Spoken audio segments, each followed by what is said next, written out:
Hello, today I'm going to be going over occlusion effect on action-space distance estimations in optical see-through and video see-through augmented reality. My name is Dakota Kanoyer Healy, representing the Department of Computer Science at Colorado State University. These are my other authors.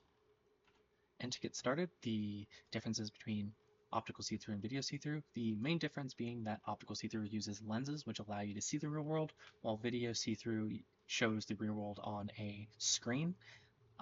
That is the main differences between the two devices.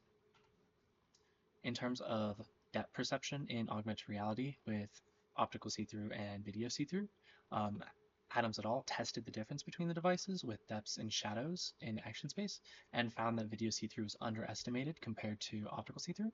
And to the best of our knowledge, there are no other research paper that compare AR depth perception between OST and VST devices in action space. In terms of depth perception in augmented reality in general, there is a common finding amongst many papers that depth perception of augmented reality virtual objects is not the same as their real world counterparts.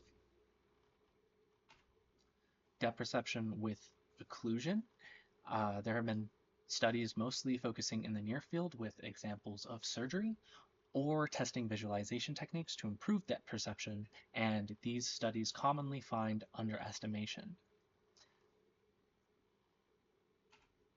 So the research gaps we found is the effect of occluders on distance estimation in OST and VST in action space, and the effect of different types of occluding surfaces on action space distance estimations in AR, as well as the variation in action space distance estimates across AR devices when the occluder is present.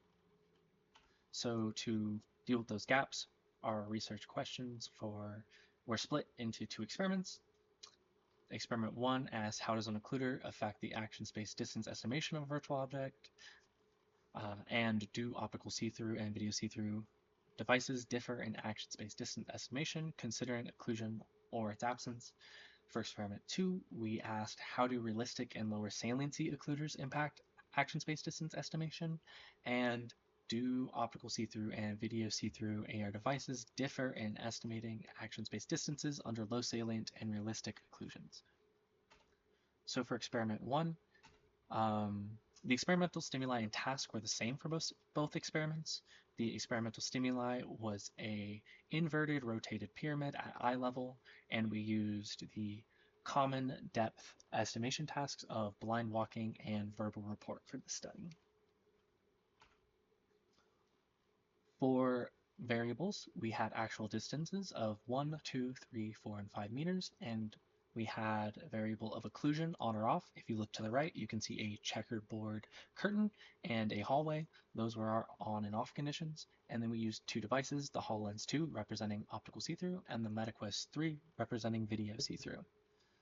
For our dependent variables, we had the estimated distance, which is the distance that they walked or stated, depending on which method, and the sign distance error, which takes the estimated distance and subtracts the actual distance. A positive sign denotes overestimation, and a negative sign denotes underestimation. The design was within subjects with a Latin square for a occlusion and device with randomized distances, and we had 16 participants for the first experiment. So looking at these graphs, explaining the left graph first, the y-axis is the estimated distance, while the x-axis is the actual distance. The dotted line represents where the occluder was if it was present, and the straight black line represents if the participants estimated the distances as perfectly accurate. For this graph, we had a significant interaction effect between actual distance and device. At 5 meters, the estimated distance was different between the HoloLens 2 and the MetaQuest 3. You can see in the graph that at the later distance, the MetaQuest 3 deviates from that black line, while the HoloLens seems to stay mostly consistent. Then when we look at the right graph, the y-axis now represents the distance error, and the solid black line is now going horizontally through the middle, and it represents no error, while above the line is overestimation and below the line is underestimation, with that dotted line still representing where the occluder was if it was present. So there was a significant interaction effect between the devices and the actual distance using error. At 3 meters, 4 meters and 5 meters, the MetaQuest 3 overestimated compared to the HoloLens, and you can see on the graph that for the later distances, the MetaQuest is above that line while the HoloLens is sticking closer to that line. In terms of our verbal report, these graphs are the same, but instead of the blind walking distance, it's the verbal report distance. So the only significance we had for the left graph was the main effective distance, which says that estimations went up as distance went up, which is to be expected. In terms of the right graph having to do with error, there was no significance, and you can see larger error bars showing high variability. So the main takeaways were that there were no significant effect of occlusion, but the MetaQuest 3 overestimated in the further distances compared to the HoloLens 2. So for experiment 2, the only difference is that occlusion. If you look at the pictures, you can see a black curtain and a brick textured curtain, and that is what we were testing, is the difference between types of occluders in this. The design was the same, using the Latin square and the randomized distances, but we had 12 participants for this.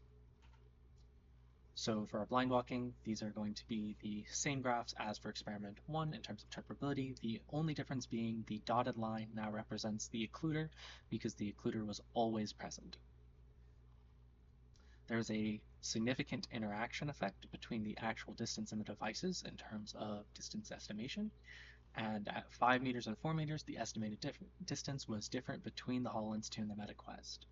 You can see that for 4 meters on the HoloLens, those values are below that black line, and then for 5 meters on the MetaQuest, that value is above that black line. Then when we talk about the distance error, there was an interaction effect between the devices and the actual distance. At 3 meters, 4 meters, and 5 meters, the MetaQuest 3 overestimated compared to the HoloLens 2, which underestimated. You can see that on the graph for the HoloLens, there are values below the line after the 3 meter part, and for the MetaQuest 3, there are values above that line for the 5 meter, 4 meter, and 3 meter mark, as well as showing the difference between these devices there. In terms of verbal report, largely the same as the first experiment. There was a main effective distance. Estimations went up as distance went up, but there was no other significance, and the error graph also does not show significance, but does show again that high variability and larger error bars. So the main takeaways for the second experiment is that there was still no effect of occlusion on depth perception, and that the MetaQuest 3 overestimated in the further distances compared to the HoloLens 2, which underestimated. So the conclusions are that there is no effect of occlusion. The MetaQuest 3 is more inaccurate than HoloLens 2 in action space distances when using blind walking, and when positioned on or behind an occluder, the MetaQuest 3 showed overestimation while the HoloLens 2 was either accurate or showed underestimation. No effect was found in the verbal report besides the estimated distance increasing with the actual distance, which is as expected. For our limitations, there was a participant effect. We used mainly younger participants, so older participants that may have stiffening of the lens, which impacts depth perception, were not taken into account and could change the results. The hallway was a university hallway, and we could not control the light or the sound to ensure a quiet environment as there were people walking around the building. And we only used 3 types of occluding surfaces: the checker, the black, and the brick texture. While in the real world, there would be much more variety of textures and shapes of surfaces, such as round shapes, corners, things like that, and we did not test for those.